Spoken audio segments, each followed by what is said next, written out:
Hello, everyone, and welcome to episode 2 of the Cloudstream.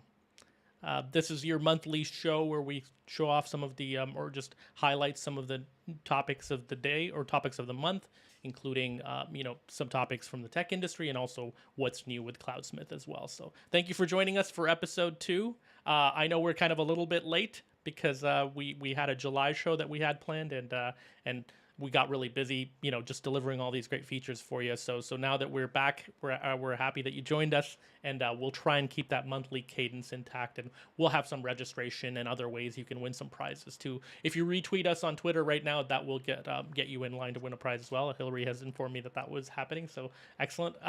good morning, good afternoon, good evening, wherever you are in the world. Thank you for joining us. And without further ado, I want to introduce my intelligent, lovely, amazing show host, Kira Carey. Kira, welcome to the Hey, stream. hey Adele. So I'm Kira Carey. I also work in Cloudsmith. Yes, we both work here, guys. Yeah, so I, Yeah. I head up the solution architecture team. Kira heads up developer relations. So glad to have you on the stream, Kira. Thanks for joining us. Yeah, glad to be here. Yeah, rock on. Okay, so we'll get right into it, folks. We're not going to dilly dally at all. We're just going to hit you with some news that you may be interested in. This is what happened in the industry, sort of what we're keeping our eyes on. And I think one of the first things we want to highlight, Ihura, is there something new that came up today that you wanted to touch on? Oh yeah, it was like yesterday. So Sigstore is now available through NPM. So I presume it's like you can sign packages through the NPM package manager. That's what I presume it is. So that's pretty cool. This means that it Nice. makes it super easy to sign stuff, use and which is great. And we actually integrate with with the container registry. So I wonder what that's going to mean for npm. Might be a new feature. Nice. So So I yeah, we think have to look into that. this just launched today, right? So let's see if I can actually bring this up. Let's see if Yeah, the bring it magic of up. production will actually work with me here. So this is GitHub our code change log. signing six. Let's hop over to the other screen here and see if I can control this. Give me 1 second because we're doing this live. There we go. Okay, so this is the new request for comments on improving NPM security with Sigstore. Okay, so they have an RFC open specifically around this as well. Okay, very cool. So this has just come up today, folks. So we've had no prep on this one. So We don't we're know. doing it live. But that's very interesting. Sigstore are friends to the show and friends to Cloudsmith. So we worked closely with the Cosign folks or the Chain Guard folks and the Sigstore community on making sure that we can have SBOMs that are verified or sorry signed or attested with Cosign. Yeah, so I think like Sigstore is involved with just it's like their whole point is like making signing your open source packages really simple because they managing the keys is really difficult, and so they've created this architecture that you can use, like their transparency log and some other stuff that magic, and then you just get like so. And they have a new thing out where before you have to generate the key pair, private public, but now Hmm. they have an experimental thing where you just use Oh your email yeah, address. I did see So that. that Yeah, so now yeah, you can that use worked like for me. actually git sign, right? Is it git sign? Let's go to the GitHub repo right now. Actually, that's fun. Let's. I believe it's git sign is the new one where you can actually use your you can actually sign your commits. So Oh, with they have their own name. Yeah, because I heard it yeah was going yeah to become like out of the experimental feature and then just a yes normal. So that's what it's called. Is it? Is that what it's yeah called? Good git sign? sign yeah. So git sign will let you it'll basically give you keyless git signing. So you're no longer having to use private public keys in that whole format. You're actually using the OIDC, so the OpenID Connect connector. Along with this to actually assign your Git commit. So very cool that they're doing this because I personally think everything should go keyless. Managing public private keys in a lot of operating systems, essentially those are only protected by the permissions on the initial file. So I do feel like they get shuffled around, and devs are always regenerating keys again and again. So if there's a way Yeah, to I do it suppose. in a keyless manner, Does that mean that you have to, like, if you're a maintainer, you have to have your public email, your private email on the record, or maybe you have a special email for just your open source work? I'm not sure, but I you need to connect it to something mhm. tangible. I suppose that's the Yeah, I'm pretty sure that so GitSign would be like it's using I believe it's using GitHub's OpenID Connect, so it's whatever your GitHub identity is attached to it. So yeah, there may be possibly I know initially with the keys often you had your email address as the way that you communicated with Git, but it could just be that GitHub identity that you have there that it links to. So, but that's pretty cool. We're big fans of the Sigstore folks and all the work they're doing over there to try and make security easy and by default and democratized for everyone, right, in open source. So that's really cool. So NPM is the new one now that they're doing the RFC on, which is great. So I think slowly the formats are following, right? The first ones we saw in terms of SBOM's generation and attestation was specifically Docker images, right? OCI images Yeah. was what everybody was standardizing on, which is great. Yeah. But now it's good to see the languages following suit a little bit. Yeah, that's probably slightly different because that's like just you can sign that, but Mm-hmm. the SBOM itself, it's just a list of all the components within that Mm-hmm. package. But yeah, and so maybe then the next step once this, or if this is approved, is to have some SBOM thing around that as well. I'm not sure. Yeah, so this is Watch more this space. generally Sigstore project and Sigstore projects trying to appeal to all the different formats and languages to sort of bake some security into their different formats. Yeah, make it easy Yeah, for make it your easy. stuff to be secure. Yeah. Make it easy by default, right, and secure by default. Yeah. Yeah. Awesome. Well, that was a live one, so that came out today. So thanks, Kira, for bringing that to our attention before the show. Let's hop over and touch on a couple of more articles. Then I think the big one from this past month that a lot of folks were talking about was Carbon, right? So Carbon, the new Yeah, language. Go ahead. yeah, I suppose we have to see whether it's going to be actually that influential or not. Mm-hmm. It was developed by Google, a new language, and it's meant to be the successor to C++. And if you're watching the Open SSF, they have a 10-point plan out like a month and a half ago or something. And one of the things is to get tools off memory unsafe languages like C++ and C. And so I suppose this sort of ties in with that. How do you make it easy for these huge code bases to get off them? Because Carbon it says that, like, there's no other language that's interoperable with C++.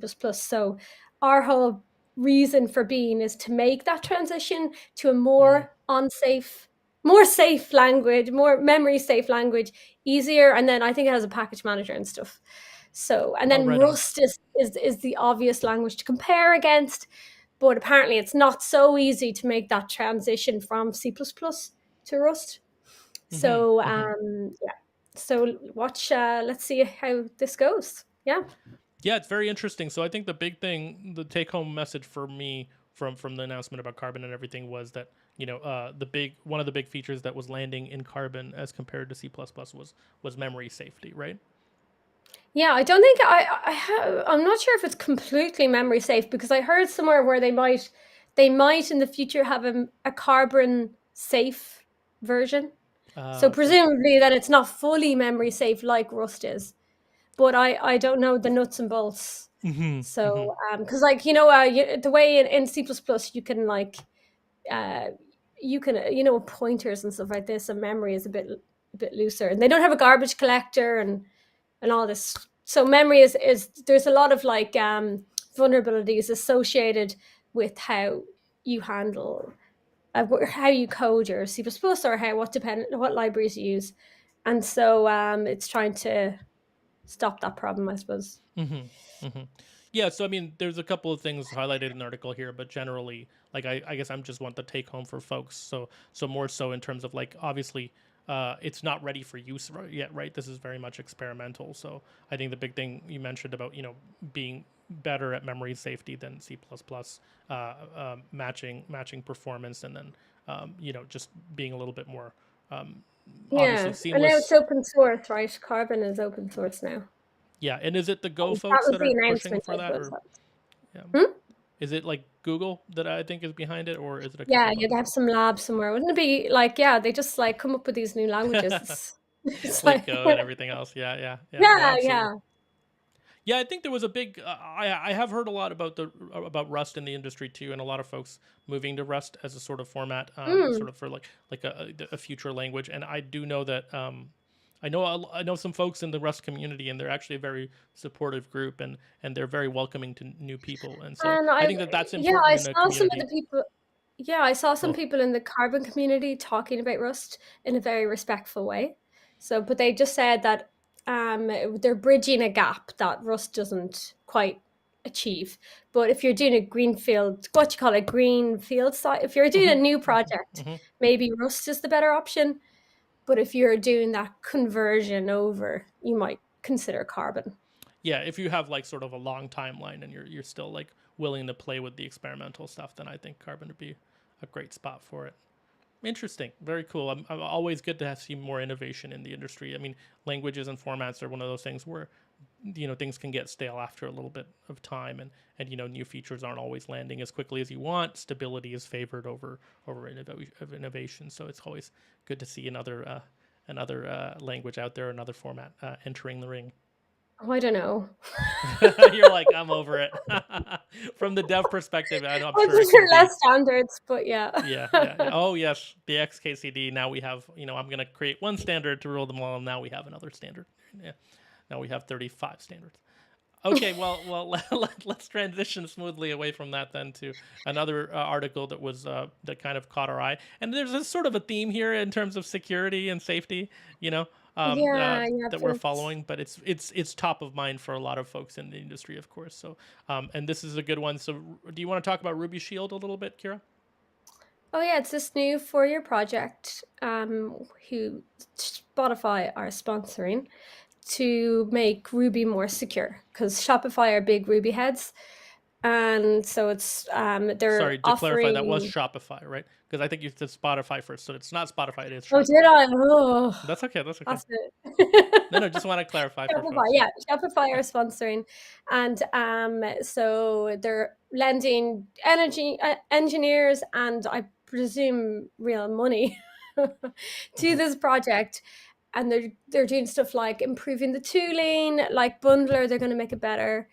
They're going to have more 2FA, and I presume that means the support for 2FA. So, like, you have to handle all those resets. You actually need people to do those resets and verify that they're legit. And then what was the other thing? Oh, like some operations security software stuff. So I'm not really sure what that operational stuff is, but 4-year plan, make Ruby more secure. All good. Awesome. No, that's great. And we're Shopify are friends to the channel and friends to Cloudsmith, so I think we follow them closely. They're good folks, and I'm really always impressed with how much Shopify is dedicating time and energy to open source. So we applaud Yeah, a those lot efforts. of their engineers are involved in open source. It's very impressive. Yes, like our good friend Jacques Chester, we see on a lot of those posts, right? So if you're listening out there, Jacques, good work on everything. Okay, cool. And one last thing we'll highlight quickly here. Keep the show moving quick so that you get your quick hits. Yes, so the Unit 42 and Palo Alto networks report, right? The incident response report. Yeah, so it's a response from the incident. It's a report from the incident responders from 2022. These guys, like, say you've been hacked, you've a ransom note on you've come in the morning, you're the IT sysadmin, and you're like, get a ransom note. You need to call in someone to fix the problem. You usually call in these incident responders. They're like the Navy The SWAT team SEALs. that comes in, yeah. Yeah, so and they've come up with what they found from actual responding to incidents. And the top 2 ways that attackers get into systems are phishing, followed very closely behind by vulnerabilities in software. So they're the main attack avenues, and I think they're both around 30% odd. And we're kind of interested, we're in the business of that vulnerability space, supply chain security. So it's interesting to see the top 2 vulnerabilities was proxy shell. So that's one of those with Microsoft Exchange server. It's a group of different vulnerabilities that are applied to Microsoft Exchange server. And then the next one down, which is much lower but still significant, it's an Log4j, which we all know happened this year. Mm-hmm. It's a critical vulnerability in an open source project called Log4j. Or Log4Shell is the actual vulnerability. Yeah, So I think they're Log4j is the already Java component that it exploits. yeah. Yeah. So Awesome. I mean, well, that's good to know, because these are the things that are still being exploited. A lot of folks, in the security industry, generally in InfoSec, are often looking for the more, nuanced or tactical or creative attacks. But it's it's often with attackers, it's often the tried and true stuff, right? So it's everything that they can commonly hit, like the RDP ports, ransomware, So some of the highlights from this, obviously, ransomware is still out there, one of the big key trends still, and then of course business email compromise, or BEC, is the big one. With Exchange servers and email still attacked, Yeah. and it's And kind is of a it smattering of all the industries, right? Like it's really just like you think, do they target specific industries? But it really seems like attackers are more opportunistic in that way, and that they go with whatever's attackable. yeah, they just, I don't know if they just have scanners out there and they're like, oh, I'm looking for these vulnerabilities. And then once they find them, they're like, blah, blah, blah. They don't really care. Yeah, I think it's really about just automation, right? Like we preach all the time with automate everything. I think Yeah. attackers are getting better at automating some of these attacks. So the more that they can crank them out and scale them out, the easier it is. But yeah, it's we encourage you to check it out. You can go to the Palo Alto Network's site to download the report on incident response, and like Kira said, a lot of the incident response teams are the ones that are the first boots on the ground when you have one of those compromises. So it's good to know the Yeah. trends they're seeing, You and just you can hand them maybe. all your passwords. You give them all your passwords and you're like, please save me. Yeah. Yeah, that's exactly how it works. Yeah, thanks. Yeah, just all keys and everything, right? Just hand it over to them. Yeah, yeah. Well, yeah, somebody's got to be trusted, right, at some point. So hopefully they're doing this for good. Right on, right on. Awesome. Okay, so those are the three sort of industry topics I wanted to bring up on the show. And now I think the good thing to do is sort of highlight some of the stuff that we're doing, right? So uh, three things we watched this month in the industry, and now three things that we've been busy doing. So I'm sure you're curious as to what's new on Cloudsmith. So we'll quickly highlight those things. Again, we value your time. We're not going to get into the details of this. If you want any more stuff on this, feel free to please join, any of our webinars that we have regularly. I think, Kira, you've got one coming up this month, right? You did a great one last month on SBOMs, folks. If you want to check out SBOMs at all, making SBOM data actionable, Kira did a great one on that. And so we'll hop over here to the what's new. I will highlight this because I think this is great. This is the change log.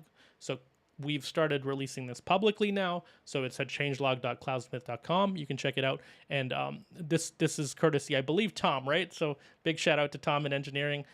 He's also publishing the weekly fix, where we actually have the weekly improvements, that we're making. So actual tickets that are landing in engineering, that they're improving issues or fixing bugs out there. So you'll be able to see that now publicly. And especially the Cloudsmith customer, of course, you see that through Beamer and our other Yeah. stuff that we Prior to notify. this, I suppose mostly the only people that knew anybody was working on it was someone that reported the bug. Mm-hmm. Even if it was reported, sometimes bugs come from internal. So Mm-hmm. it's great to have visibility on this for our customers so that they know we're Yeah. working hard. Yeah, exactly. And big thanks to Tom for that. You can actually subscribe to this page too. So if you want to subscribe for updates, you'll get them as well. So I really like the weekly fix. I wanted to highlight that real quick. But we have our features that we launch obviously on this page as well. So it's a good idea to touch on some of this stuff in case it might be something you're considering. And feel free to reach out to us. Check us out on Twitter, YouTube. Reach out on the channels. Go to cloudsmith.com and sign up for a free demo or any other information if you want, and even check out our webinars too, right? And we're of course also at events. So that's important to highlight. I will quickly give a shout out here to the AWS Summit. So there's an AWS Summit going on in Anaheim. And that's free to people to view. And so I wanted to quickly, mention that because that's on August 18th, 2022, in Anaheim at the Anaheim Convention Center. So feel free to stop by there. We'll have a booth 432, that you can see up on the screen. So stop by. Our VP of Product, Allison, will be there. I know Erkan and Justin and Hillary, our events manager, who was actually helping run the stream. Thank you, Hillary, for all your help. Those folks will be there, so feel free to come by and talk Cloudsmith with us a little bit there too. So just wanted to put a plug in there for that. And you had a webinar coming up this month too, right, Kira? What's that on? Yeah, so it's going to be on observability, injecting observability into your supply chain. So, Awesome. yeah, so it means it's sort of, we have released a new feature you might talk about later. I Mm-hmm. think Tom has Let's his hop hands over all and over talk it about as it well. now. We're talking about audit logs, right? Boost compliance and security with audit logs. Yeah, so there's a new feature where we have audit logs at organization level and repo level, and they're also accessible through an API.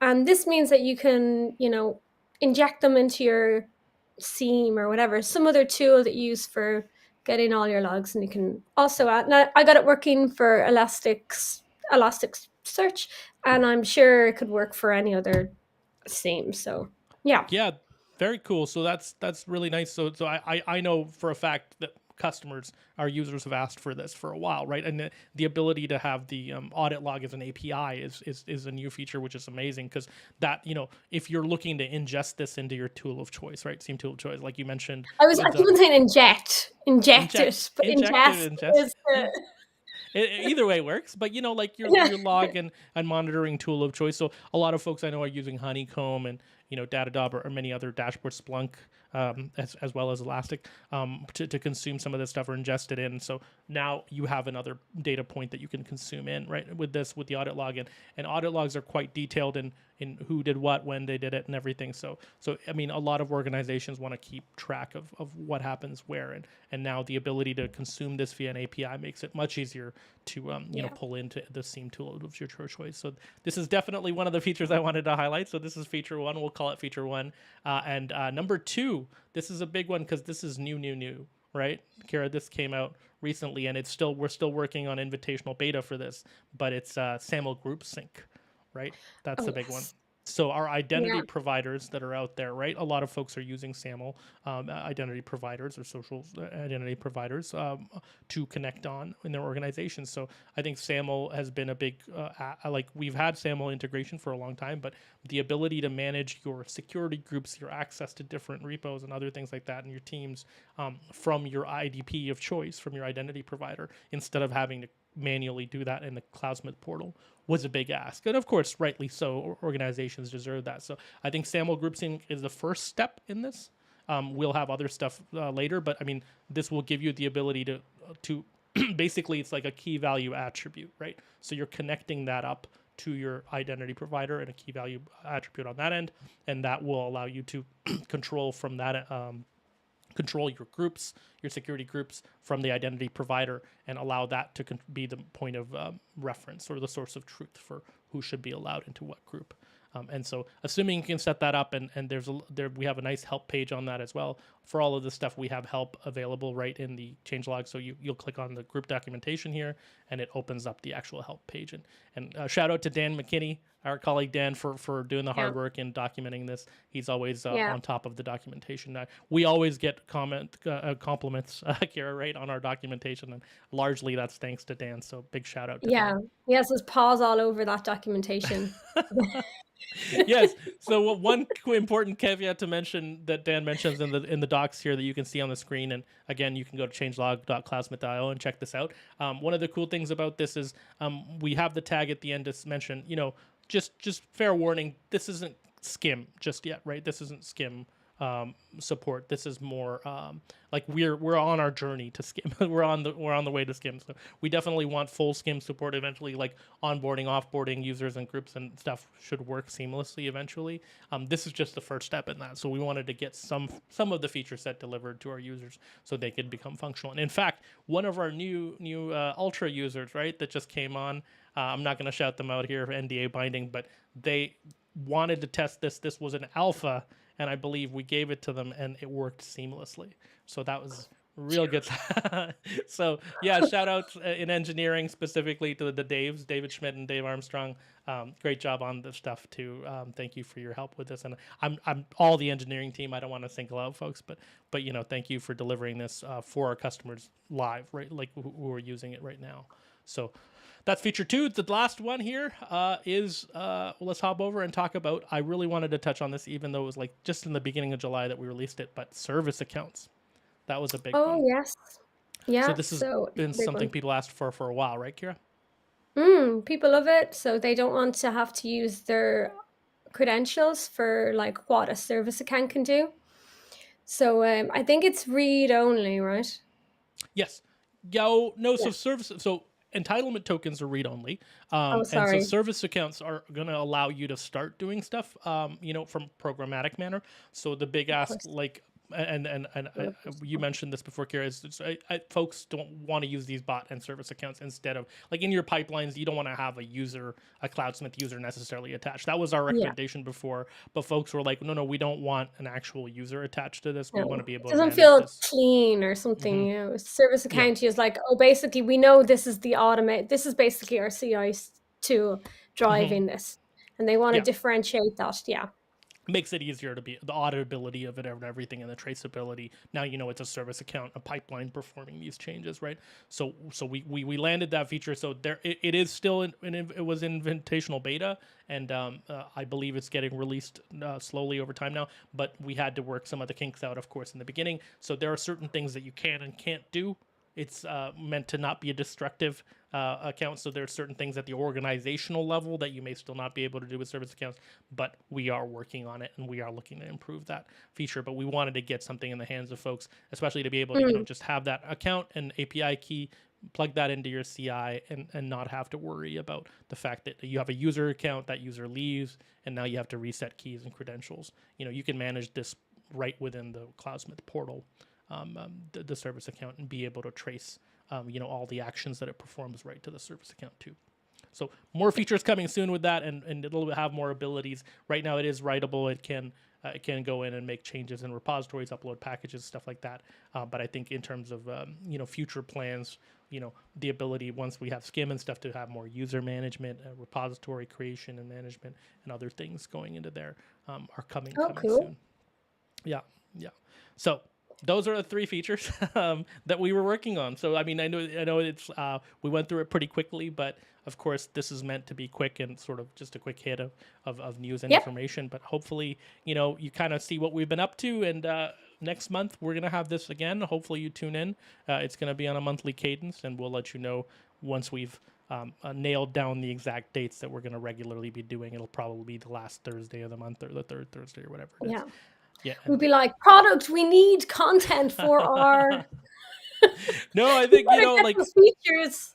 There's no shortage of work to be done. You can ask engineering and product for sure. And I think a lot of what we're striving to do really here is like hear from you, right, as a community. So the Cloudsmith folks that are out there, even our open source and core users, really the feedback that you submit to us and watching these streams and chatting with us is really what we use to drive a lot of our features landing in production. So please continue to give us that feedback. Please log on if you're interested at all. Check out cloudsmith.com and let us know what we're doing right, and let us know what we're doing wrong too. Yeah. So with that, we'll conclude the stream here. Yeah. Kira, thanks so much for joining me. Oh, do we have prizes? Do we want to select a prize? Good point. Yeah. I almost forgot that. Let's maybe go over our lovely Hillary could. Yeah. You know what? I'll actually ping Hillary now because she's on the chat. I'll go over and take a look. So anybody who we'll just circle back after. So if you've retweeted our stream here, or you log into us, then that's the way that we generally do this. Now in the future, what's going to happen, because I think this was just sort of like we're catching up for our July one that we missed, Kira. So I think in future what we're going to do is we're going to have registrations. So you'll be able to register to the stream, register your interest, be able to show up at the chat and sort of do stuff. And if we know who you are and you come on the stream and you make comments and you interact with us, then Hillary's going to have those prize packs ready to go. So I'm not sure if that's something that was totally lined up here. If we have any retreats on this, then we'll for sure go back and DM you on Twitter and let you know if there's something you need to do to claim your prize. But in future, the more engagement we have with you on these streams, it's another little incentive for joining. You get the ability to be able to actually win some prizes. So, yep, next time for sure. Let's make that happen. But this was a quick one just to catch up for the July one that we missed. So, thanks everyone for joining. I want to thank my co-host Kira for all your help. We'll catch you folks on the next one. Yeah. Okay, bye. Bye.